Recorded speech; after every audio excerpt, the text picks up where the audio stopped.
जी हाँ, स्वागत है आपका।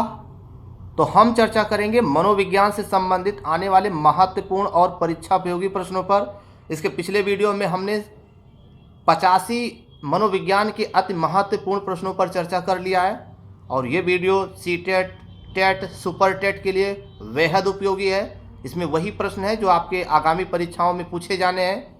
तो इनको अगर छोड़ के पढ़ेंगे तो फिर पढ़ेंगे क्या। इसलिए आप अपने लिए कम से कम 10 मिनट का समय निकालिए और आप कम से कम अपने लिए 10 मिनट का समय निकालिए जिससे आपकी तैयारी अच्छी हो सके। आपका समय बिल्कुल बर्बाद नहीं किया जाएगा। केवल महत्वपूर्ण प्रश्नों पर हम चर्चा करेंगे। प्रश्न नंबर 86, बुद्धि खा किस प्रकार की होती है। जो बुद्धि खा देन है किसकी देन है, ये हेब की देन है। बुद्धि खा किस प्रकार होती है, ये व्यवहारिक होती है और ये फिनोटाइपिक होती है।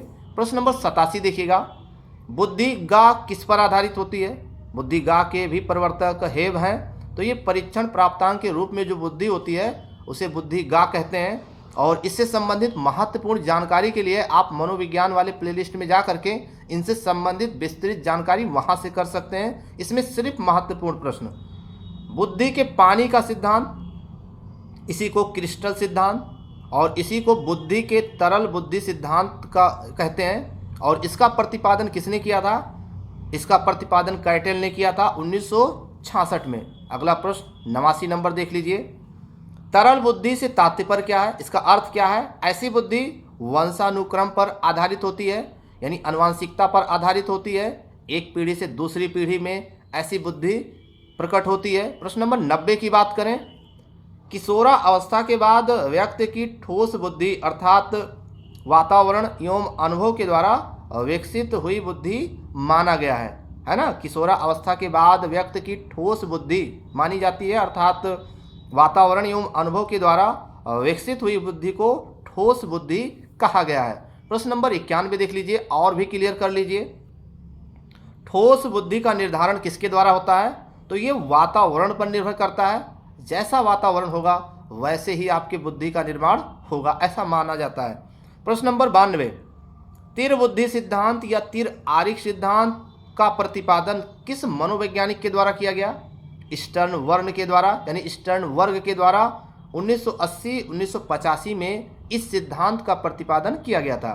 प्रश्न नंबर 93 देख लीजिए, स्टर्न वर्ग ने बुद्धि के 3 रूप बताए, कौन कौन, संदर्भात्मक बुद्धि, अनुभवजन्य बुद्धि और घटकीय बुद्धि। ये किस मनोवैज्ञानिक की देन है, तो ये है स्टर्न वर्ग की। वही स्टर्न वर्ग वही स्टर्न वर्ग दोनों एक ही चीज़ है। प्रश्न नंबर 94 की बात करें, जी हाँ, अब तक हम महत्वपूर्ण प्रश्नों पर ही चर्चा कर रहे हैं, इसमें कोई भी प्रश्न फर्जी नहीं है। प्रश्न नंबर 94, मेटा घटक किस प्रकार की क्रिया है, तो मेटा घटक होता है उच्च स्तरीय मानसिक क्रिया जिसमें मूल्यांकन और निष्कर्ष निकालना। प्रश्न नंबर 95 देखिएगा, मेटा घटक की तुलना स्पीयरमैन ने किस कारक से की है, तो मेटा घटक की तुलना स्पीयरमैन ने जी कारक से की है, यानी सामान्य कारक से किया है इन्होंने।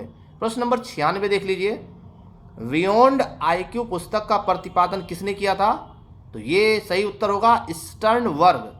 ये ध्यान रखिएगा, ये स्टर्न वर्ग हैं और एक बुद्धि लब्धि के जनक हैं, वो है विलियम स्टर्न, वो जर्मनी के रहने वाले थे। प्रश्न नंबर 97 देखिए, बहुबुद्धि सिद्धांत का प्रतिपादन किसने किया, हावर्ड गार्डनर, कब, 1983 में। अगला प्रश्न देखिएगा, आपकी तरफ से भी उत्तर आते रहना चाहिए, बुद्धि का आश्चर्यजनक सिद्धांत किसने दिया था, सही उत्तर बेंजामिन ब्लूम। प्रश्न नंबर 99 देख लीजिएगा, बुद्धि जैसी कोई चीज ही नहीं होती, ऐसा किस मनोवैज्ञानिक का मानना था, ऐसा मानना था बेंजामिन ब्लूम का। उनका ये मानना था कि बुद्धि जैसी कोई चीज ही नहीं होती है, इसी को बुद्धि का आश्चर्यजनक सिद्धांत भी कहते हैं। प्रश्न नंबर 100 देख लीजिए, लेवल 1 लेवल 2 बुद्धि का सिद्धांत किसने दिया था, सही उत्तर जॉनसन ने दिया था। जी हाँ, उत्तर आते रहना चाहिए। प्रश्न नंबर 101, लेवल 1 का अर्थ क्या है, तो लेवल 1 का अर्थ है प्राथमिक बुद्धि जो वंशानुक्रम पर आधारित होती है, उसे लेवल 1 कहते हैं। और लेवल 2 का अर्थ है द्वितीय बुद्धि, यानी जो वातावरणीय घटक पर आधारित होता है उसको लेवल 2 कहते हैं। ठीक, तो प्रश्न नंबर 103 की बात करें, विनय साइमन बुद्धि परीक्षण किया किसने किया था, तो ये किया था विनय और साइमन ने 1905 में। प्रश्न नंबर 104 देखिएगा, संशोधित विनय साइमन परीक्षण का निर्माण किसके द्वारा किया गया था? तो ये विनय साइमन के द्वारा किया गया था, 1911 में किया गया था। जी हाँ, लगातार आप भी गेस करते रहिए क्योंकि आपने भी खूब तैयारी किया है, तो इन तमाम प्रश्नों के उत्तर देते रहिएगा। जी हाँ, प्रश्न नंबर 104, विनय साइमन परीक्षण का स्टैनफोर्ड संशोधन किसने किया था? टर्मन ने किया था। कब किया था? 1916 में। महत्वपूर्ण प्रश्न नहीं, बहुत अति महत्वपूर्ण प्रश्न। 105 देखिएगा, आर्मी अल्फा परीक्षण का निर्माण किस मनोवैज्ञानिक के द्वारा किया गया? तो ये किया गया था आर्थर एस ओटिस, 1917 में किया गया था। प्रश्न नंबर 106 देखिएगा, आर्मी बीटा परीक्षण का निर्माण किसके द्वारा किया गया था? तो इसका भी निर्माण आर्थर एस ओटिस के द्वारा सन 1919 में किया गया था। जी हाँ, अगर हमारे वीडियोज़ आपको पसंद आ रहे हो तो लाइक और कमेंट्स ज़रूर करें, क्योंकि आपकी लाइक और कमेंट्स से ही हमारा हौसला बढ़ता है। अगर आपने लाइक और कमेंट्स किया तो हमारा हौसला ज़रूर बढ़ेगा, इससे भी अच्छा वीडियो हम बना पाएंगे। जी हाँ, प्रश्न नंबर 107, पोर्ट्रियस भूल भुलैया परीक्षण का निर्माण किसने किया था? तो एसडी पोर्ट्रियस ने 1924 में किया था।